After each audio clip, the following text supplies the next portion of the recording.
Bueno, queremos conocer detalles de este gran acuerdo nacional que permite, entre otras cosas, inyectar recursos para el ingreso familiar de emergencia. Estamos con el ministro Ignacio Briones, titular de Hacienda, en módulo, naturalmente, teletrabajo a esta altura del partido. El ministro está en su despacho a esta hora. ¿Cómo está? Buenas noches. Hola Iván, buenas noches. Sí, estamos aquí en la oficina, en mi oficina del Ministerio de Hacienda. Ministro, la idea es poder entregar la información más clara posible de cómo acceder al ingreso familiar de emergencia y cuáles son los montos. Partamos primero por lo más esencial. ¿Quiénes tienen acceso al ingreso familiar de emergencia y de qué manera se obtiene? ¿Me tengo que inscribir? ¿Tengo que ir a alguna página? ¿Tengo que llamar a algún teléfono? Le agradezco la pregunta porque la verdad es que es un punto muy importante. El espíritu del ingreso familiar de emergencia es que llegue ojalá a la mayor cantidad de personas. Ese es el espíritu porque entendemos que hay muchas familias que le han visto caer sus ingresos, que lo están pasando mal, y este mecanismo lo que busca es poder apoyarlo en este momento difícil, particularmente en un contexto que hay restricciones a la movilidad, donde lo que queremos es que la gente se quede en su casa, que no exponga su salud y sobre todo que nos ponga el resto, que es lo principal. ¿Cómo se accede a este beneficio? Mire, hay un instrumento fundamental de la política social que se llama el Registro Social de Hogares, que está alojado en el Ministerio de Desarrollo Social. Una gran cantidad de los chilenos y chilenas están en el Registro Social de Hogares. Esa es condición necesaria para acceder al ingreso familiar de emergencia.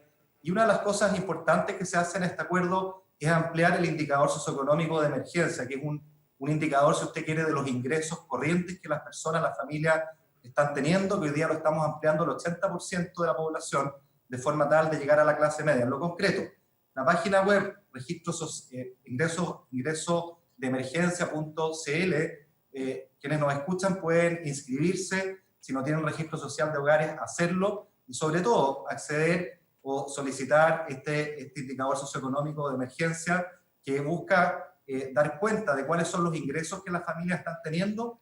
El Ministerio Ministro. lo coteja con información administrativa, pero hay una posibilidad, Iván, esto es muy importante, que está abierta hace tiempo. Hemos querido bajar las barreras a la entrada, hacer esto muy fácil, de forma tal de que quienes nos escuchan, si no están teniendo ingresos, basta con que en una declaración jurada simple que se hace en la propia página web, puedan decir que sus ingresos han caído y con esto acceder al beneficio. Ya, ministro, lo que pasa es que ahí es muy importante porque se amplía también el rango de lo que se considera emergencia y accede más población. Estamos hablando de más de 5 millones de chilenos que pueden acceder a este beneficio. Muchos de ellos a lo mejor no tienen registro social de hogares porque no lo han necesitado en el pasado. Entonces, ¿tienen que actualizar el ingreso de emergencia o tienen que ir a registro social de hogares? Para tenerlo bien claro ahí. Primero tienen que tener el registro social de hogar. Ahora, la buena noticia es que la gran mayoría de las personas lo tienen. Si no lo tienen, lo pueden solicitar ahí. Esto efectivamente toma un tiempo, pero desde el momento que hacen la solicitud, quedan así, por así decirlo, registrados para aplicar al beneficio y en caso de obtenerlo, una vez que tengan su ingreso, su indicador socioeconómico de emergencia, van a recibir el beneficio de forma retroactiva, no van a perder un pago por el hecho de no tener el registro social de hogares. Va a tomar sí más tiempo, porque esa es una condición necesaria, como es obvio, para poder acceder a esto, que está siendo muy masivo, Iván, y lo que queremos es bajar las barreras de entrada, que sea lo más simple posible, y ojalá ustedes nos ayuden a difundir esta página web que yo le acabo de indicar, de forma tal de que ojalá muchos miles de chilenos y chilenas puedan inscribirse, porque ese es el objetivo. Sí, la vamos a poner acá en generador de carácter ingresoemergencia.cl. Ministro, erradamente muchos han leído, y también es interesante entregar esta información para poner las expectativas en la realidad, muchos han leído que son 100.000 pesos por cada persona. No es así. Esto garantiza hasta 100.000 pesos para todos los integrantes de una familia de hasta 4 personas. Es decir, por ejemplo, si una persona un jefe de hogar, está con subsidio, con este proyecto de protección del empleo, ¿no? Está bajo ley de protección del empleo, en una familia estándar, papá, mamá, vamos a decir estándar como algo para que nos entendamos, papá, mamá y 2 hijos, debieran tener 400.000 pesos. Pero si el papá o la mamá quien trabaje está con ley de protección del empleo y recibe, por decirle, 200.000 pesos, no es que le vayan a llegar 100.000 pesos por cada integrante, sino que se va a completar un ingreso mínimo de 400 en ese caso, ¿no?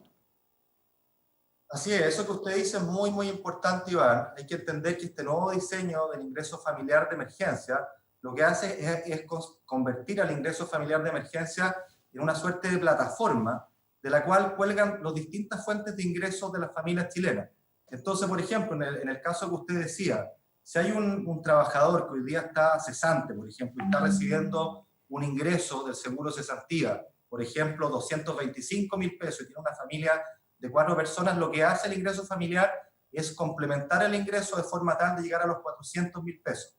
Le doy otro ejemplo. Si hay una persona que el día de mañana tiene ingresos, ¿no es cierto?, producto de sus actividades regulares, un peluquero, por ejemplo, que ha visto caer sus ingresos y hoy día está recibiendo 100.000 pesos y tienen este mismo ejemplo de una familia de 4, recibir 400.000 pesos, lo que hace el ingreso familiar de emergencia es poner los 300.000 restantes para llegar a ese monto y así sucesivamente. Entonces, esto se erige como una gran plataforma en la cual el ingreso familiar de emergencia no distingue por el tipo de ingreso.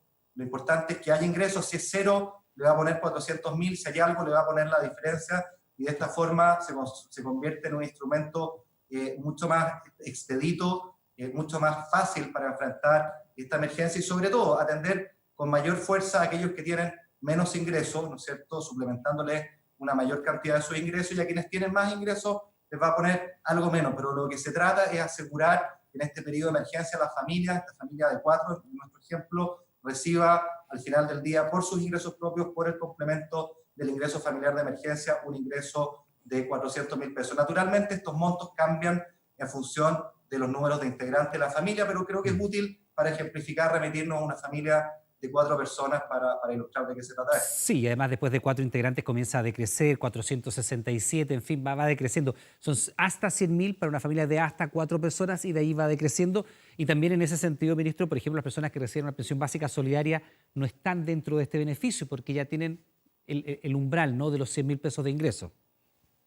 No, pero nuevamente depende, Iván, porque si esa persona, ¿no es cierto?, es titular de un grupo familiar de 4, lo que se va a hacer es computar esa pensión básica como un ingreso, pero el ingreso familiar de emergencia va a completar la diferencia para llegar a estos 400.000 pesos para este hogar de 4 personas. Esa es la gracia, ese es el nuevo diseño que esto tiene, lo hace mucho más flexible, insisto, lo transforma al ingreso familiar de emergencia en una suerte de paraguas, de plataforma, de la cual se cuelgan los distintos ingresos que pueden tener las personas. Ahora, remarcar acá que el registro social de hogares y toda la política social tradicional está pensada fundamentalmente para familias vulnerables que tienen ingresos informales. Típicamente esos ingresos hoy día son cero y por lo tanto van a recibir, según el número de integrantes de su familia, los recursos, los ingresos para llegar a estos montos. Pero insistir en una novedad que hemos hecho en este ingreso familiar de emergencia, que es ampliar la elegibilidad para cubrir también a la clase media. Estamos llegando al 80%, esto amplía el universo, porque entendemos también que muchas familias de clase media, que en el pasado, hace meses atrás, tenían un buen ingreso, hoy día se les puede estar cayendo sustantivamente y ese instrumento también busca llegar a ellos porque es necesario. Ministro, ahí está la página de Ingreso de Emergencia, que es si usted quiere la puerta de entrada para acceder y todas las dudas allí.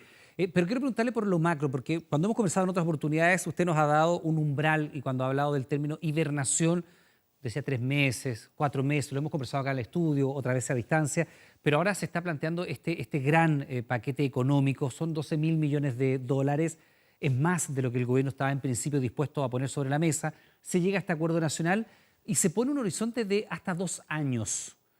Se lo pregunto muy honestamente, ¿esta crisis puede durar hasta 2 años, ministro?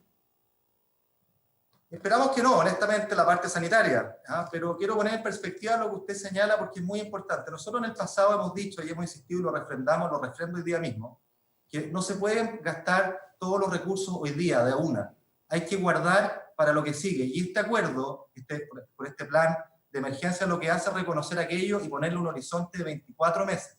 Vamos a gastar y vamos a gastar harto, pero no solo hoy día, sino que también en los meses que siguen en un horizonte de 2 años plazo. ¿Y por qué esto es importante, Iván? Porque una cosa muy fundamental hoy día es ir en apoyo de los ingresos de las familias, particularmente cuando existen restricciones a la movilidad que les impiden tener ingresos que en tiempos normales podían tener, ¿no es cierto? Pero hay un segundo momento que es fundamental y quienes nos escuchan, estoy seguro, lo entienden, que son las fuentes de ingresos permanentes de las familias. Es decir, ¿qué pasa una vez que en 2, 3, 4 veces más la emergencia sanitaria vaya pasando, vaya cediendo? Lo que tenemos que preocuparnos es de las fuentes de ingresos permanentes de la familia y eso dice relación con la recuperación de la actividad económica y la recuperación del empleo, del emprendimiento, de las fuentes de empleo y las fuentes de ingresos de la familia chilena, que es lo único sostenible, sustentable para asegurar estas fuentes de ingresos tan necesarias para toda la familia. Lo segundo, Iván, que es tremendamente relevante y quiero poner acá una nota de optimismo, de esperanza. Muchas familias chilenas que nos escuchan hoy día viven altos niveles de incertidumbre, lo están pasando mal, quizás son incapaces o hay dificultades para proyectarse varios meses en adelante. Creo que la idea de tener un plan a 24 meses proyecta precisamente una señal de optimismo, donde lo que tenemos es un plan para navegar esta pandemia, no solo en lo sanitario, no solo en los ingresos de emergencia que nos convocan en lo inmediato, sino también en lo que sigue a continuación a través de la reactivación económica, la recuperación económica y del empleo, que, insisto, van a ser las palancas fundamentales para, en definitiva, allegar los recursos que todas las familias chilenas necesitan. Ministro, si bien se logra un acuerdo nacional, y eso es muy relevante, también hay sectores que no participaron de este acuerdo. En principio, los radicales se retiraron tempranamente de la mesa, Revolución Democrática con el diputado George Jackson también, incluso, y le aprovecho a hacer estas dos preguntas en uno para que aprovechemos el tiempo, parlamentarios hasta de su propio sector del oficialismo están pidiendo, por ejemplo, que en el tema del postnatal de emergencia el gobierno ceda y no insista en el punto de poner a madres o padres que estén al cuidado de un lactante, de una persona, de un niño recién nacido, bajo el alero de la protección del empleo, sino que a través del postnatal de emergencia. Le pregunto primero que nada por la falta de acuerdo transversal en este acuerdo nacional, dos partidos importantes que se retiran, y por otra parte el hecho del postnatal de emergencia como un tema que todavía sigue dividiendo aguas. Mire, yo recojo en primer lugar el llamado que hizo el presidente de la República hace 2 semanas, de hacer una invitación abierta al diálogo, a construir acuerdos, en un momento muy particular que vive el país. Hoy día vivimos la peor crisis que hemos vivido en las últimas décadas, sin ninguna duda, quizás en el último siglo, porque mezcla lo sanitario, que es algo que no conocíamos ninguno de nosotros, a este nivel, a esta escala, con este dolor, también con una crisis socioeconómica muy profunda que está causando mucho sufrimiento en las familias chilenas.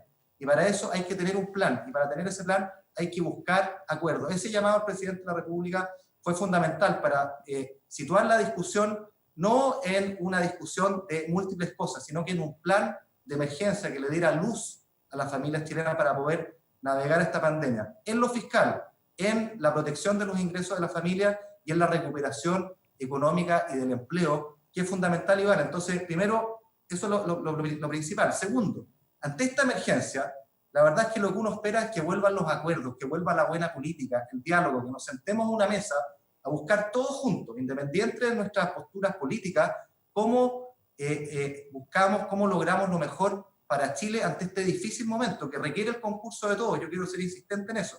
Requiere el apoyo de todos. ¿Cómo restarse en este momento de emergencia? Aquí tenemos que dejar por un momento de lado nuestras diferencias políticas, las disputas pequeñas y mirar adelante, pensar en el país, en el bien del país, en el bien de las familias chilenas, porque vivimos un momento excepcional, Iván, que hace que este acuerdo sobre un plan de emergencia tenga tanta significancia, porque no solo se trata de medidas, que hay muchas y muy potentes, en materia de reactivación nosotros pusimos mucho énfasis en que tenía que haber medidas potentes, inusuales para acometer lo que sigue, pero también en términos de dar una señal país de optimismo, de que es posible ponernos de acuerdo, y en ese esfuerzo me parece, o nos parece a nosotros, que nadie puede restarse. Es lamentable que haya sectores que se hayan restado, algunos incluso que, habiendo participado de la mesa como Revolución Democrática a último minuto, aduciendo razones propias de la vieja política, hayan dicho que no tenían piso político para concluir un acuerdo que iba bien encaminado. Es lamentable porque creo que lo que los chilenos y las chilenas esperan en este momento es que seamos capaces de, los quienes tenemos posiciones de liderazgo, sentarnos, conversar, limar nuestras diferencias con un profundo sentido republicano, lograr acuerdos que son tan necesarios siempre, pero particularmente en esta situación excepcional que hoy día estamos enfrentando, Iván. Bien, ministro, vamos a ver qué pasa en el Congreso, donde tiene que ser ratificado este acuerdo, que es mayoritario en todo caso, hay que decir, con algunas excepciones, y veremos qué pasa finalmente con la votación. Ministro Briones, que tenga buena noche, muy amable. Muy buenas noches, muchas gracias.